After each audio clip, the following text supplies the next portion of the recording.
Okay, everybody. This is going to be a quick as I can do it walkthrough of the audio mixing project where we are mixing a song called Borderline by the band Secretariat. So I've already downloaded the zip file from Canvas. So the first thing that we need to do here is we need to open this up. So if you have 7-zip, you can use 7-zip to extract it. But on the lab machines, we do not have that, so we'll just do open with Windows Explorer, and that will give us the option then to extract this folder. So I'm going to go ahead and hit extract all, set the destination, desktop Secretariat folder. Sounds good. Okay, so we extract. Bang.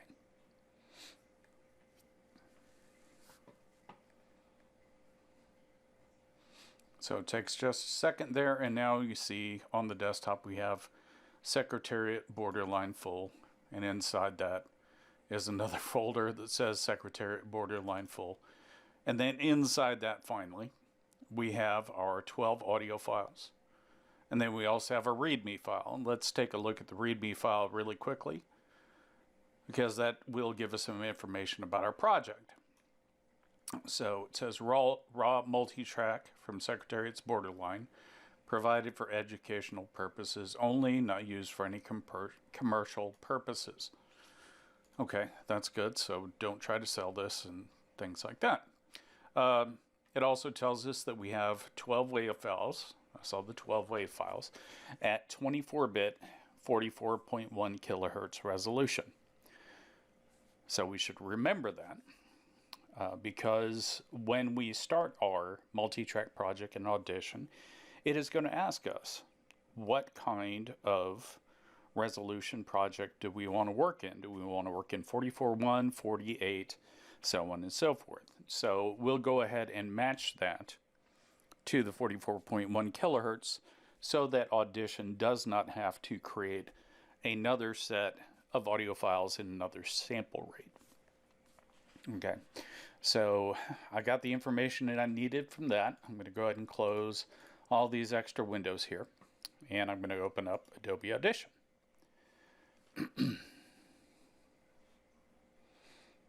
And so inside of Audition right now, I'm just kind of in neutral state.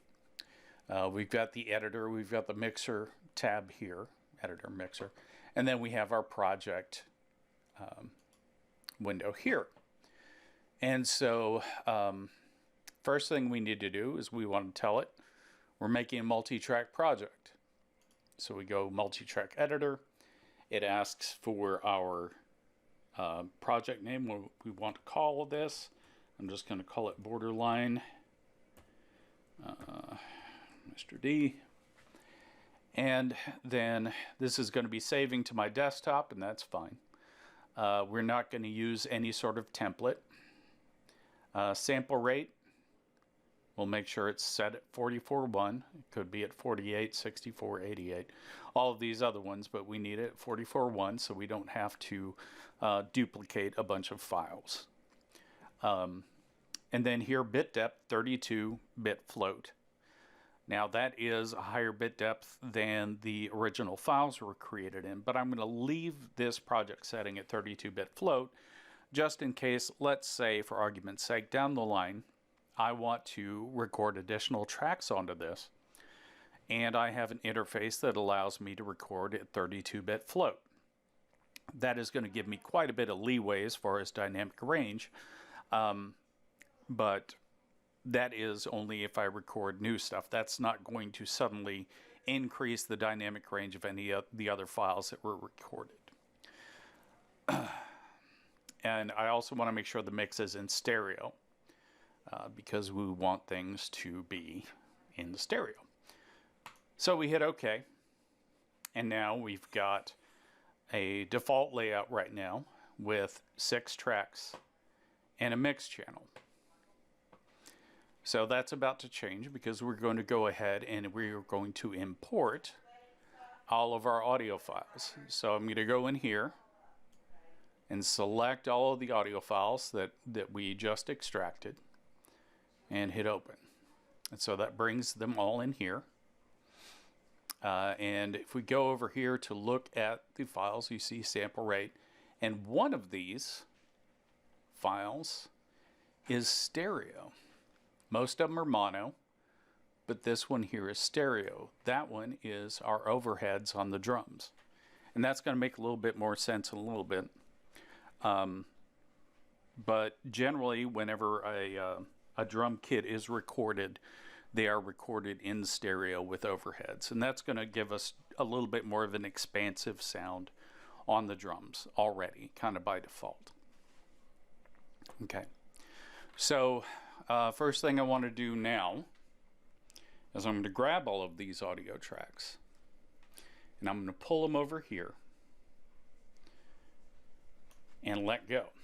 And what happens is, because we dragged over 12 source tracks and there were only 6 there by default, it went ahead and created the additional 6 tracks that we needed to accommodate all of the WAV files for our project. And you can see those all here. So before I go any further now, I'm going to rearrange the tracks. And in order to help me rearrange the tracks, I'm going to rename each one of these tracks, because track 1 tells me nothing except for the fact that this is track 1. But we see here on the file, it's the kick drum. Next one down, track 2 is the snare drum, track 3 overhead, so on and so forth.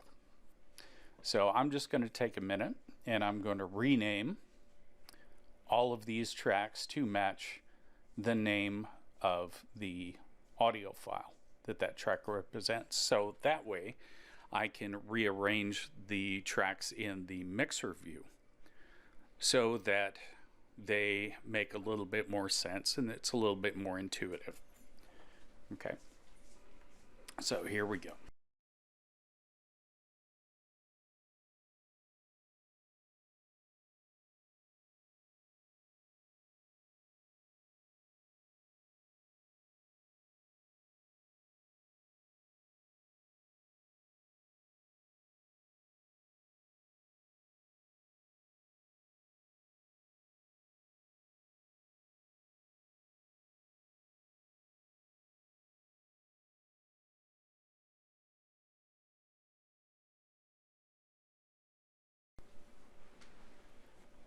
Okay, so I've got all of the tracks now named properly, and let's switch over to mixer view now.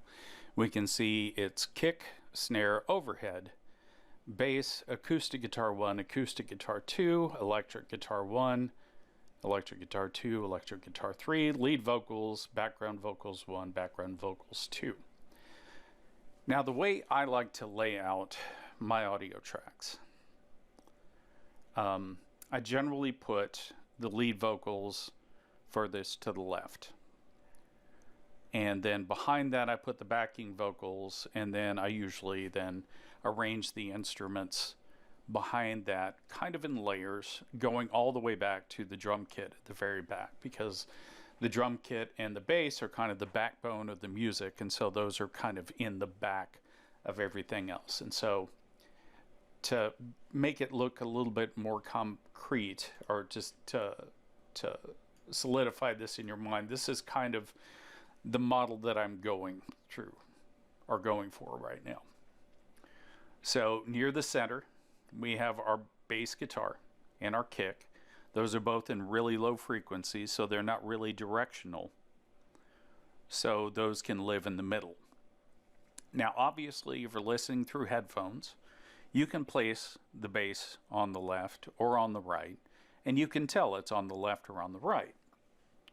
But if you're listening to this through speakers, which many people will be doing, it just kind of feels unbalanced. It doesn't really lend itself to a direction so well. The vocals, the lead vocals, we're going to put in the center. And we're also going to put kind of some of the generic guitar in the middle here. And then for texture, We're going to have probably our acoustic guitars just kind of to the left and right of the vocals and all the mid instruments. And then we're going to have our backing vocals kind of far off to the sides there. And I may play with that later and move, say, the backing vocals a little bit closer in and then move the guitars further out to the sides. But I do have electric guitars and acoustic guitars, so I can play with the spacing of that, but I do want to kind of balance out. So electric on the left side is going to be about the same distance off to the left as electric on the right side. And acoustic on the left side is going to be about the same distance from the center as the acoustic on the right side, and so on and so forth. So we're kind of balancing things out and making things kind of interplay between each other. And that'll be a little bit more concrete once we get into actually looking at the mix. But okay, I'm going to minimize this. We're going to go back into Audition. And so, like I said, I like to have lead vocals kind of far over to the left. Then I'll put the backing vocals 1 and 2 right next to that. Oops, I hate it when it does that. Okay. I know that the kick drum is going to be off on the right, as is the snare. And we'll go ahead and move the overheads. I'll move the overheads the furthest to the right there. And then the bass guitar, I'll put that right next to the drums. So we actually have things pretty well laid out for us now. So we have our vocal group here.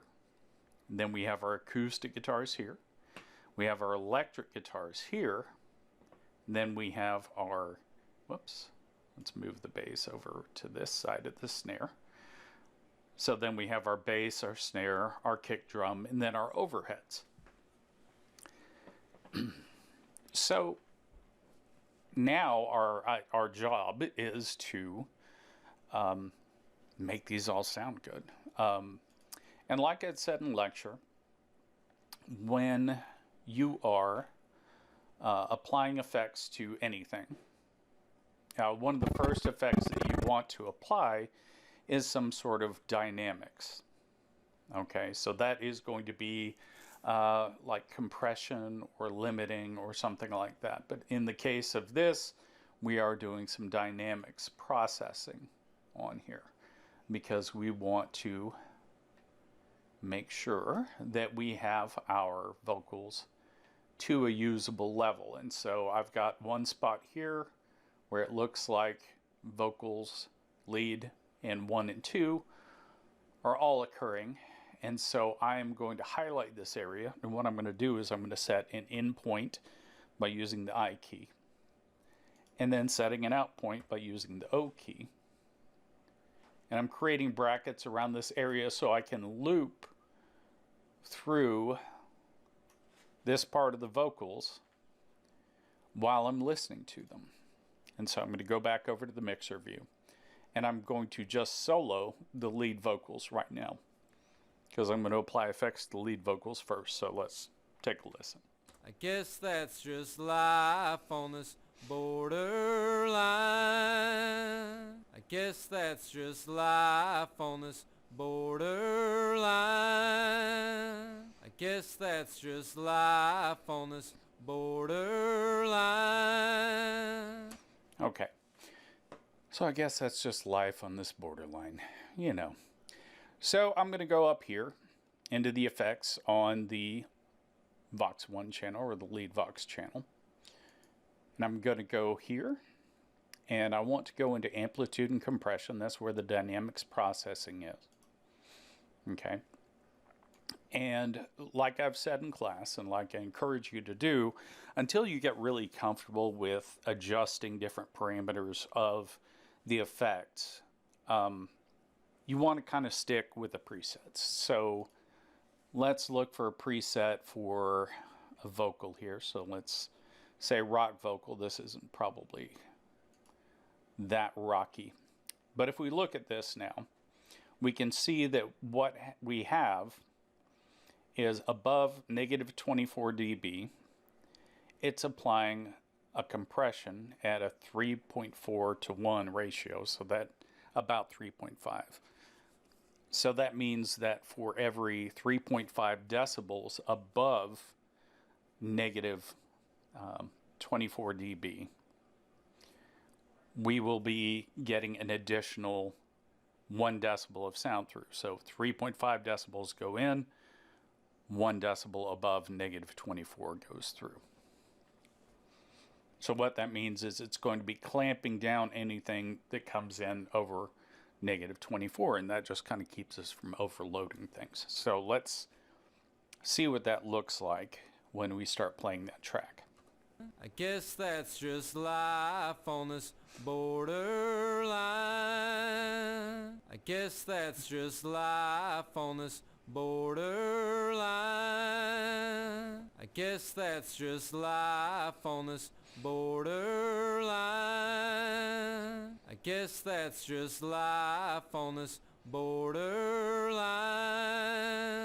Okay, that sounds a little bit, there's something a little bit harsh about that. So I'm going to go down here and look at smooth vocal and see if that is any different. So here we have a 2-to-1 compression at above negative 20 dB. So that means that for every 2 decibels above negative 20 dB, it's going to be allowing a decibel of level through.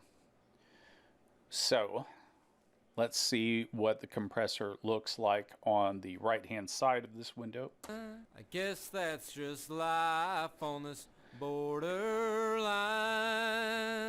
I guess that's just life on this borderline. So that doesn't sound as harsh as the other one did. So I think this is the right ratio for us to go to. I'm going to go ahead though and add about 2 decibels of makeup gain to that. So that just means that the signal coming in has a 2 decibel boost on it. So the compressor is going to engage a little bit more, but that's going to help to raise the overall level of the vocal without it overloading so much. So let's take a listen to that. I guess that's just life on this borderline. I guess that's just life on this borderline. So I think that sounds pretty good. So I'm going to go ahead and leave that one on there. The next thing that we want to do is we want to apply some equalization to the vocal. So once again, like I said, with effects and EQ, start off with the presets until you get more comfortable with adjusting individual things yourself. Okay, so I'm going to go ahead and I'm going to do vocal enhancer on this one, and you can see there's quite a bit going on here. So we have a roll off on the low end because there's not a whole lot of low end in this voice, and then we have quite a bit of boost in the higher ranges. So let's see what that sounds like. And I'm afraid it might sound a little bit harsh just because of that extra boost there. But let's take a listen. I guess that's just life on this borderline. I guess that's just life on this borderline. And we can even bypass the effect that's just life to see what it sounds like with and without. I guess that's just life on this borderline. I guess that's just life on this borderline. I guess and I can hear a little bit of extra crispness on the high end, and I think this is going to be all right. So I'll go ahead and leave that on there. And now this part is going to make my life a little bit easier because we have 2 other vocal tracks here. I'm just going to go ahead and copy the dynamics processing over to the other 2.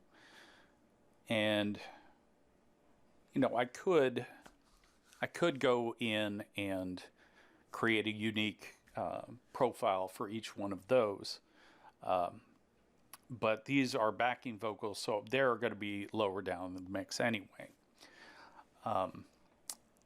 And when it comes to the EQ on these, I am actually going to do a little bit less boost on the high end. I'm actually going to do just a generic high pass on this. So you see here it just rolls off the lows and then leaves everything else fairly flat.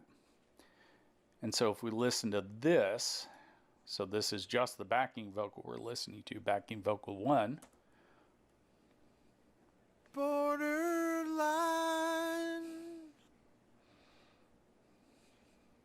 borderline,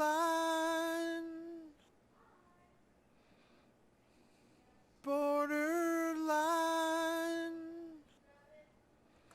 Okay, so that's what we're getting with that, and that's not as crispy as the other vocal, but that gives us at least something and a little bit less at the low end. So I'll go ahead and apply that on this one as well. So I'll just do a generic high pass on that as well. And now I can listen to all 3 of these vocals together. Let's just go ahead and solo all 3 of these. It's just life on this borderline. I guess that's just life on this borderline. I guess that's just life on this borderline. Okay, and right now everything is going dead center. What I'm going to do here is I'm going to take this vocal here, this harmony backing vocal, and I'm going to take it to the left. Let's take it to the left about 25. No, let's say 30%. And I'm just kind of pulling these numbers out of the air. But what that's doing is, if you're, say, looking at a clock face, taking it over to the left 30%, this would be that we would be at about the 10 o'clock if we were looking at a clock face. So that's where it's going to appear in the sonic panorama at about 10 o'clock position. And I'm going to send this one off right 30. So that's going to be at about the 2 o'clock position. So let's listen to that together really quickly. I guess that's just life on this borderline.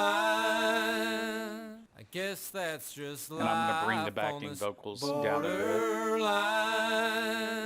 because I don't want them. Just life on this borderline. Maybe I guess not down that's that just much. life on this borderline. I guess that's just life on this borderline. I guess that's just life. And later on, I'm going to add some reverb and things like that to kind of space out the voices. But right now, I'm just getting the bass elements together, meaning the bass B-A-S-E, not B-A-S-S, elements together. So I'm going to move on now. And I'm going to go ahead and step over to acoustic guitar 1. And so let's go ahead and solo acoustic guitar 1. I'm going to go look over on the timeline, and I see that acoustic guitar 1 doesn't have anything going on in the area we have highlighted, so I'm going to just move this area down a little bit. So we have some acoustic guitar to listen to. Okay. Now I move back to the mixer mode, and let's play that.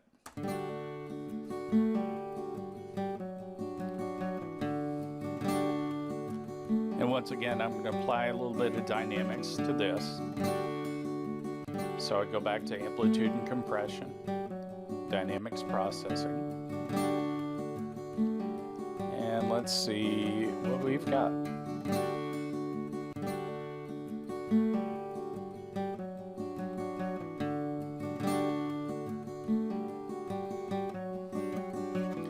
So we don't have, well, we have an electric guitar gate, but we don't really have any sort of, well, we've got nasty guitar. But I want more of kind of a smooth sound. And so I'm going to go up here. There's a setting called Classic Soft Knee. And a soft knee compressor, if you take a look at it here, it actually has a bit of boost in it, and then it kind of curves off towards the top here. So it maxes out at -10. This sounds a little bit harsh to me, so I'm going to see what maybe I can get from the compounder.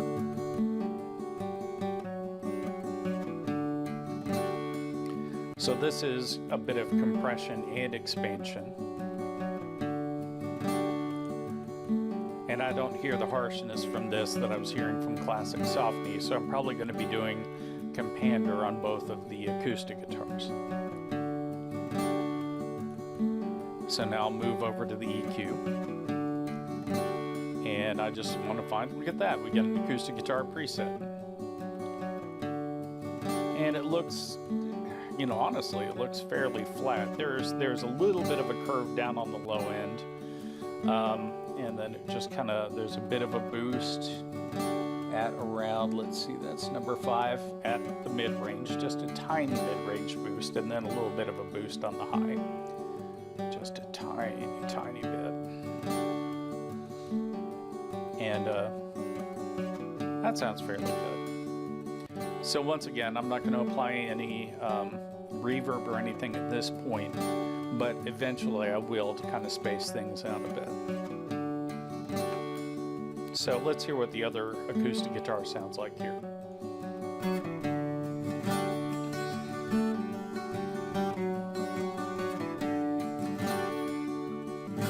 Pretty. So I'm going to drag the dynamics processing over to that one. So they both have the classic Softney. I'm going to go ahead and apply the acoustic guitar preset. And then I'm going to spread these out a little bit too.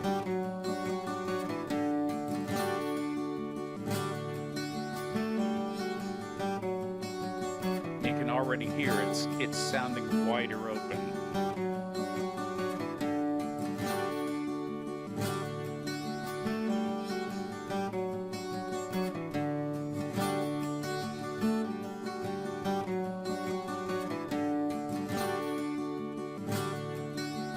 That sounds kind of pleasant. So, and I know I'm kind of rushing through this right now, but you will have time to make adjustments as you wish, and we'll later on maybe play a bit with the spacing on this as well.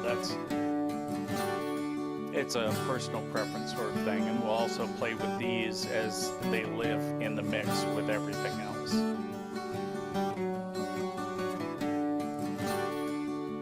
All right, so I'm going to pause that for a little bit, and we're going to go ahead and move on to the electric guitars. So I'm going to go ahead and solo all 3 electric guitars so we can see their tracks easily right down here in the track editor. And it looks like in this passage, we have stuff going on electric guitar 1, electric guitar 2. Electric guitar 3 is not so much in there. So what we are probably going to end up doing, well, first of all, I got to find a spot where all 3 of them occur, and there we are. There's a spot where we have all 3 of them. So I'm going to go ahead and I'm going to set an in point again here. And I will set an out point again right there. And so we will be looping through this passage. So I'll go back to the mixer view.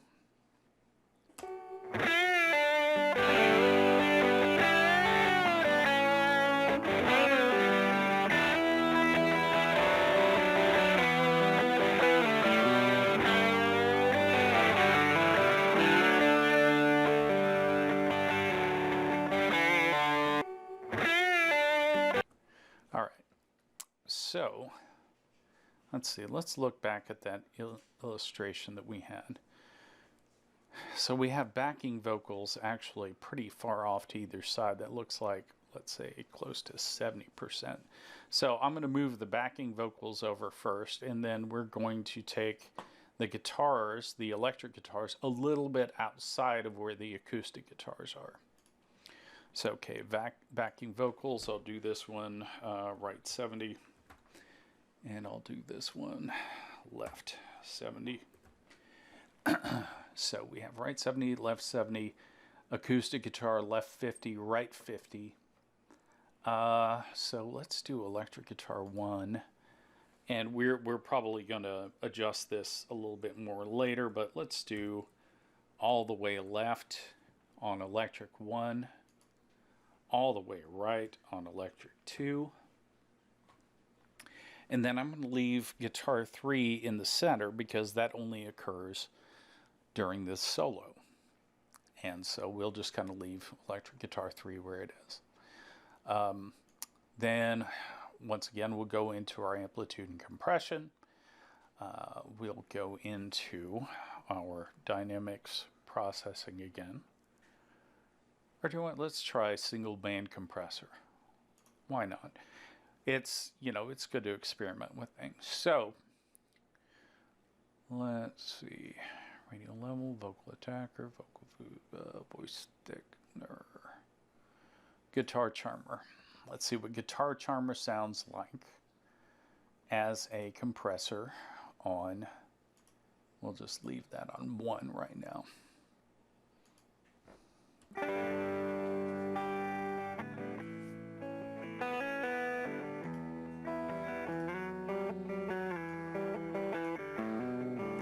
And unfortunately on this window we really don't see when the effect is kicking in, but we can kind of see that it's that everything is staying around -9 at its peak, so that seems pretty reasonable. It looks like the threshold is at -17, so it starts applying 3 to 1 as it gets over -17. So as it gets over around here, around here,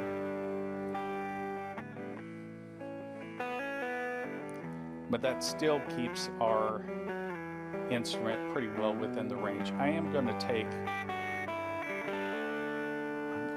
add just a little bit of gain to the output. So that means that after the compression is applied, we're boosting everything by 2 decibels.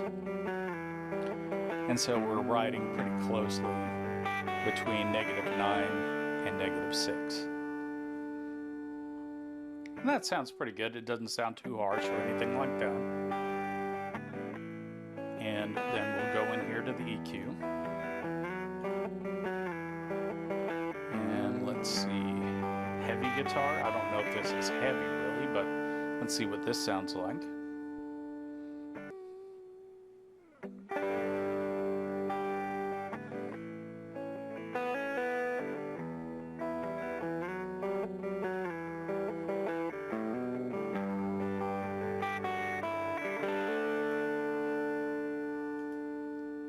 I'd say that sounds fair. So I'm going to go ahead and I'm going to apply that single band compressor to the other 2 guitars. And like I said, if you have time and you want to experiment with different compression on different instruments, that's totally fine. That is totally up to you.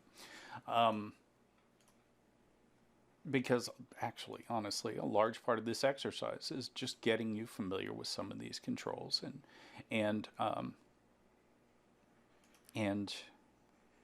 experimenting. Now, that's not that I want you to like go crazy experimenting, like applying some weird EQ to something like old time radio to to the guitar there, because you can see what that does EQ wise. But I mean, just listen to what old time radio sounds like on this one track.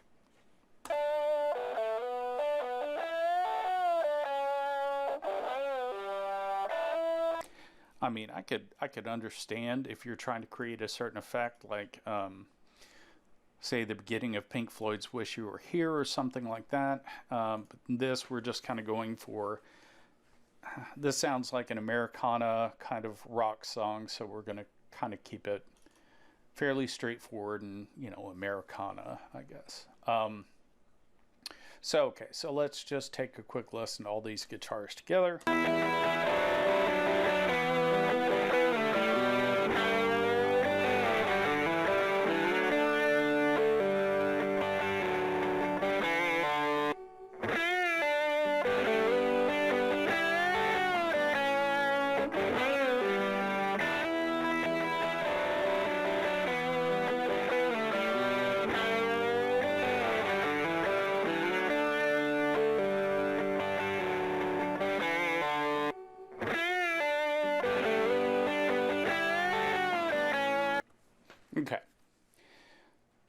So we're going to go ahead and move on to the bass. And I know I'm running through this fairly quickly, but like I said, you will have time to experiment on this.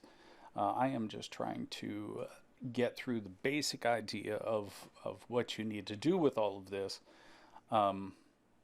in a reasonably short amount of time. So, okay, on the bass, I can tell you I've kind of got a preferred compression that I like to use bass. I like to use the tube modeled compressor, and that's just me, you know, really. It's supposed to give kind of a smoother sort of sound to the compression here. And let's just take a listen to the bass with that on there.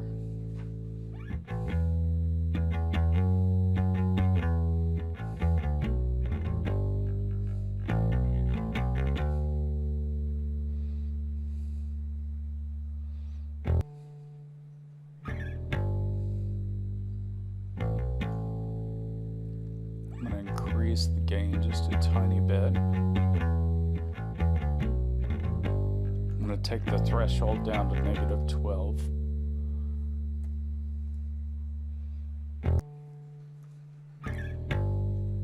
And let's see, I'll leave that at 3. It's got a fairly high compression ratio on there, 4:6:1. But with the bass, you really want it more felt than heard.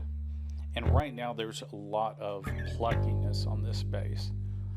And I think with a lot of rock and even Americana kind of recordings, you want it to be a little bit more,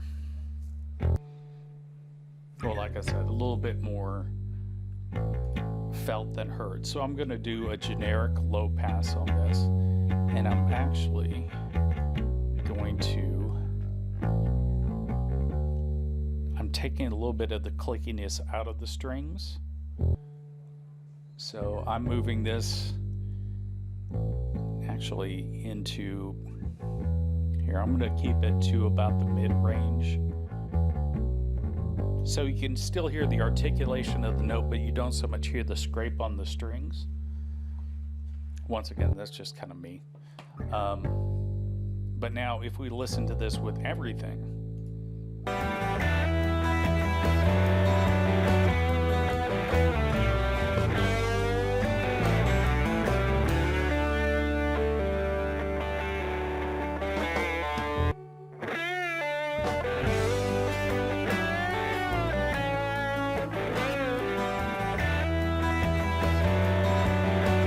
so you can still hear and feel the bass in there. It's just not competing with the guitars in that same frequency range. That's why I was kind of dialing off some of the mid-range there, was to keep it from walking over some of the guitars. And so you have some separation. So okay, moving on. I'm going to go over to the snare drum now. And snare drum should be fairly easy because it's just a single drum. And we can, actually, I'm going to go back over here, find a spot where we've got a healthy amount of snare going on, and we actually do have a healthy amount going on right here. So I'm going to go ahead and keep that right about that. And so let's listen to the snare.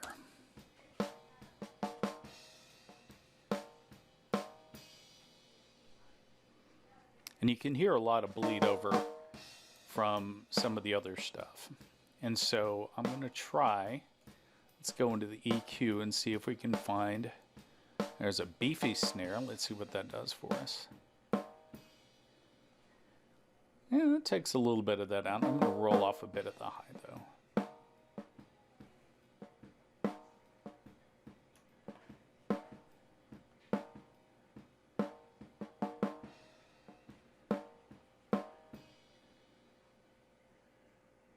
Okay, now let's go into our dynamics. So I'm going to go ahead into amplitude and compression again. And let's go into dynamics and see if there is. Let's see, auto gain expanded.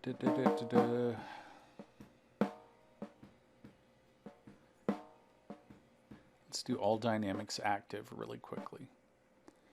And you see right now the gate, which is what's kind of opening and closing everything, is just pretty much shutting everything out. So we need to take the threshold down a little bit lower.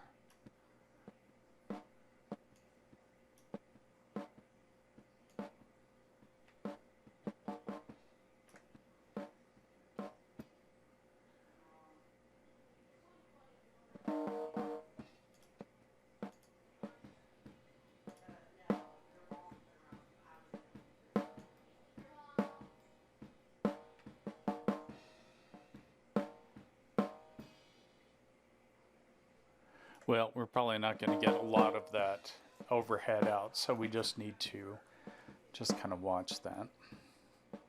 I'm going to put a compressor at about a 3-to-1 ratio here.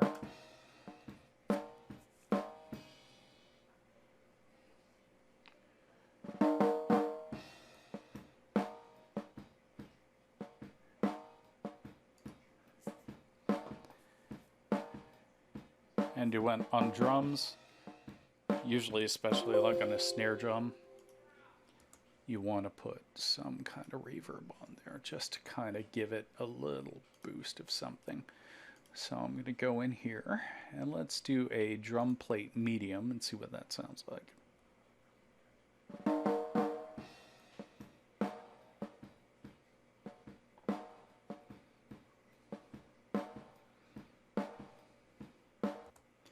So let's see what that sounds like with the kick.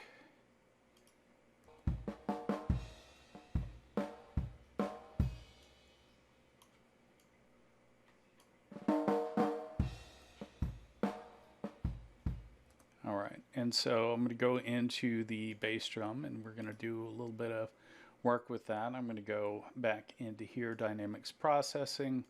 Let's see if we have a good, there we go, boomy kick, bang. So that does give our kick a lot more presence. Go into the EQ, see if we have a kick preset for the EQ. There we go, kick. See, that rolls off the highs a little bit.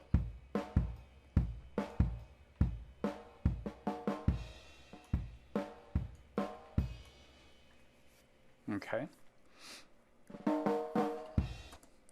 And now I'm going to listen to just the overheads. So that's got a lot of brightness to it. So I'm probably going to apply a just kind of a generic sound to this. So let's do, let's see, let's do a compander on this one.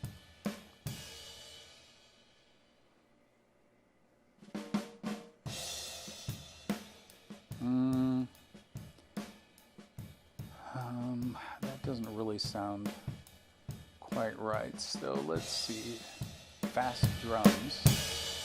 Oof. Okay, let's take our makeup gain down. So I'm going to take that to -2. Oh, I guess it doesn't let me do -2. Okay. That's still too punchy. So let's see.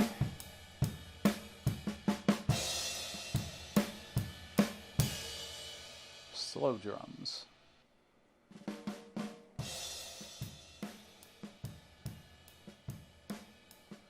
Yeah. Give it about a 2 dB boost. All right. And then let's give it a just kind of a general kind of sound here. Let's see what the loudness maximizer does for us. Just brings up a little bit of the crispness of the high end. Yeah, we'll give that a day in court. So let's listen to this all together now.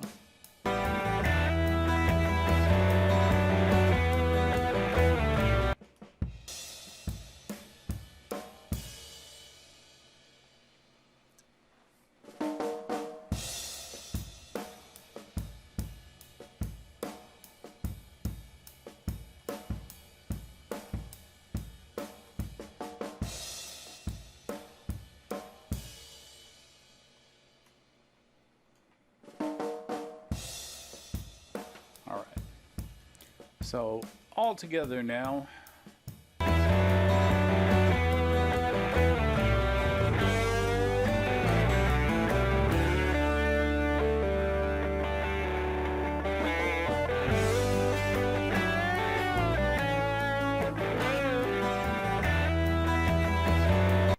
So we've got a pretty good starting point there. Okay. Now a couple of other things I want to talk about is if you really want to get granular with this, and that really depends on how particular you are about this, but I'm just kind of one of those people where I like to separate out instrument groups and mix within instrument groups. So what I'm talking about is putting the vocals all in a group, putting the acoustic guitars in a group, the electric guitars in a group, and then bass and drums in a group. So I would be adding 4 submix groups to this. So right now we have a 12-channel mixer, virtual mixer, with a 2-channel output. So that's our main mix over on the left-hand side, or excuse me, over on the right-hand side. So if I was to add submixes, I would be creating a 12 by 4 by 2. Okay. And so I'm just going to do that really quickly. So I'm going to create a bus stereo. All right, it's going to ask for a name, or it created the bus and asked for a name, so I'm going to call this one Vox. And I'm going to send this all the way over to the right. And then I'm going to send the other 2 vocals, instead of going to the main mix, sending those out to the Vox bus. Vox. Okay, and then with the acoustic guitar, I'm going to do the same thing. So I would do bus, add bus, stereo. I'm going to call that AC guitar. And I move that down. And then I set the other acoustic guitar to the AC guitar bus. And then I do the same with the electric guitars. I do add bus again, stereo, and then rename that ETR.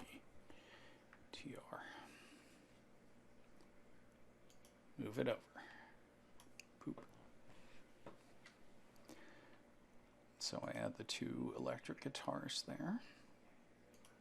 And the reason why I'm doing this is so that I can mix the instruments within their group. So I can just like solo the electric guitar group. Like if I just do solo that one, you see it solos the 3 electric guitar channels that are assigned to that. And so I can establish the mix between those 3 guitars. And then once I have those kind of balanced among themselves, then all I have to do to adjust the overall mix is then I would adjust the electric guitar within the overall mix, the acoustic guitar within the overall mix, the voices within the overall mix, and eventually I'll add the drum submix to that too, the bass and drum submix.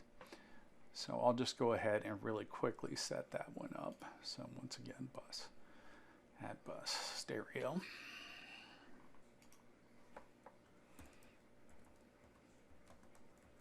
Bass and drum. Boop. Move this guy all the way over here. I said move this guy all the way over here. There we are. And then I just send those to bass and drum. Mix, bus, bass and drum, mix, bus, bass and drum. Okay. And so everything is now separated.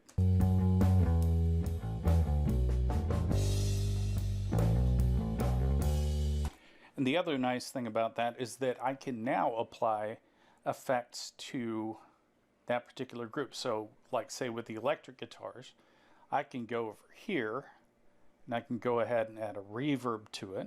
Let's say studio reverb. to the guitars in general, and I will do this in, say, a room ambiance 2. Or wait, there was actually a guitar amp verb stereo. So let's do that one, see what that sounds like, just on the guitars.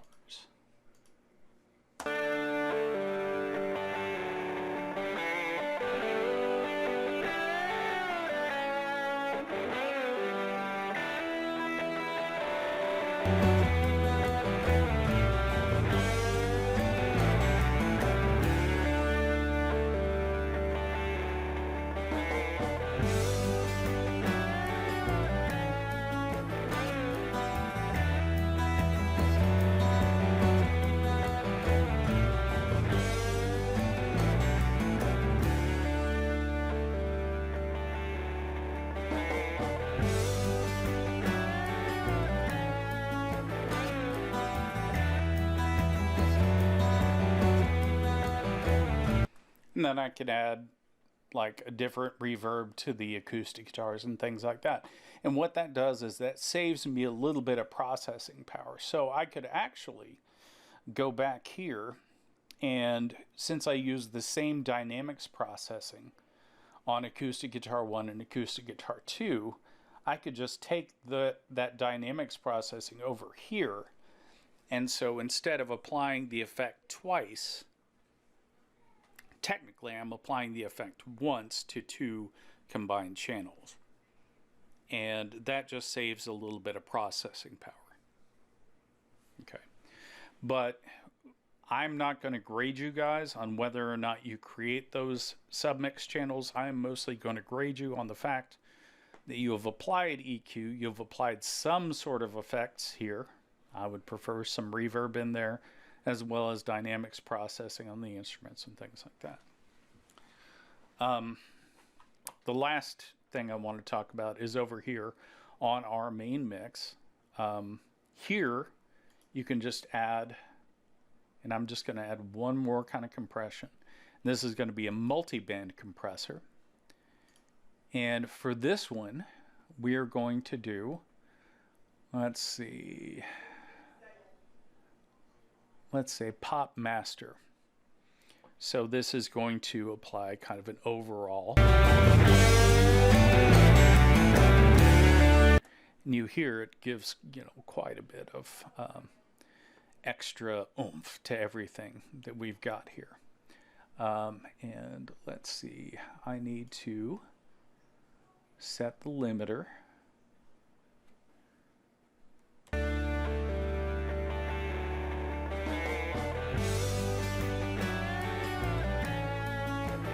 But I'm going to set the limiter at -6.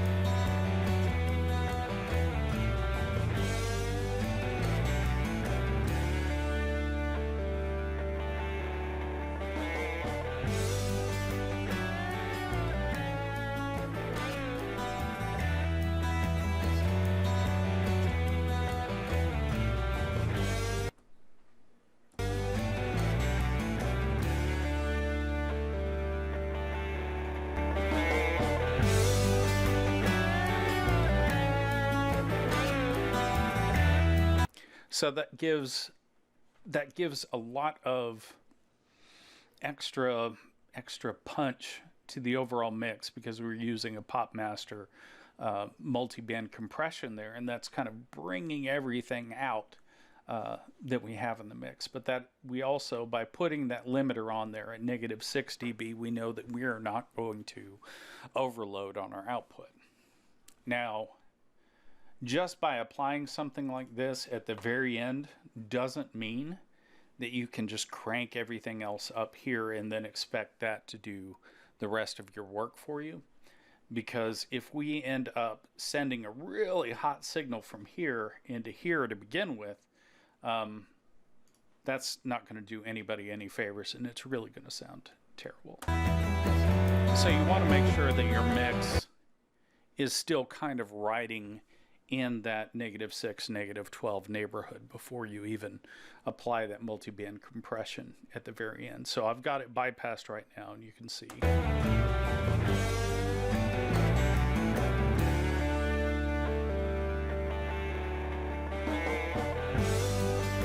hear when I kick it in.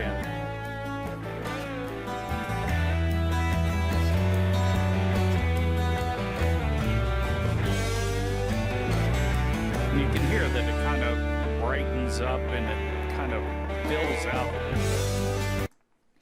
So yeah, so that's pretty much it. As far as working on this, I'm going to go ahead and make sure that I save this project. So I save everything that I've done to it. And I am going to go ahead and do File and export my multi-track mixdown. I'm going to do entire session. And right now it's wanting to send it to a folder on the desktop called export. I'm going to go ahead and browse, and I'm going to send it to my desktop, but I'm going to send it into the borderline Mr. D folder right inside here. Save it right there. So borderline Mr. D, and then hit OK. And it's going to take a second for it to render out. And while it's doing that, I'm going to minimize this. And so let's take a look at my borderline Mr. D folder. So we've got the session file.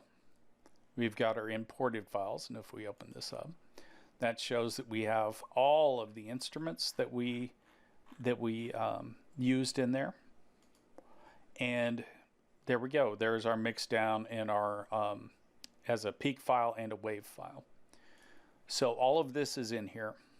And as maybe a double safety, we can take the folders that we unzipped from the original zip file. And I'm just going to drag this into here as well. It's not necessarily needed, but say if we had edited one of the files in here for some reason, we have a backup here. So this is just a backup version in case for some reason one of these files gets corrupted. It's a little bit of double safety here. So I'm going to close both of those.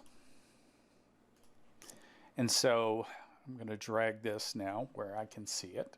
Put it right by the kitty. And before I turn this in, because I can't turn it in like this, I'm just going to right click on this, and we're going to send to, and send it to a compressed zip folder.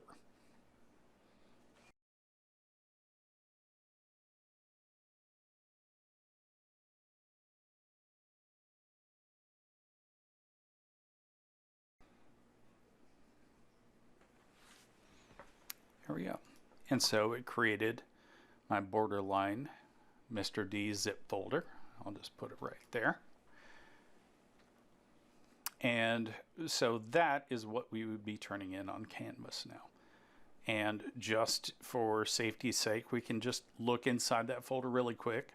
You see that we've got borderline Mr. D, and inside that it's the imported files, the original files, the session file, the peak file of the mixdown, and the mixdown itself. And that's everything that you need to turn in. So that is what you would then turn in on Canvas.